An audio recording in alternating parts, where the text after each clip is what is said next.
Sorry, கொஞ்சம் பொசசிவ்னஸ்ல கொஞ்சம் பேசிட்டேன். இனிமே இப்படி நடந்துக்க மாட்டான்.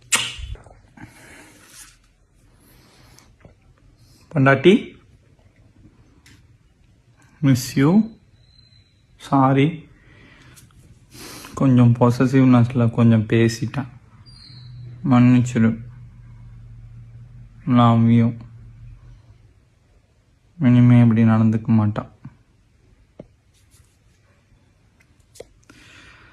ரெடி ஆயிட்டேன். கொஞ்சம் டயர்டாக இருக்குது, பட் ஓகே, வேலை இருக்கு. இங்க பாருங்கள்,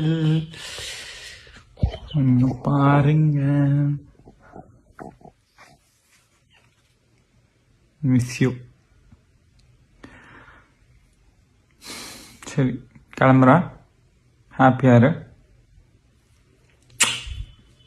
டாட்டா. Love you.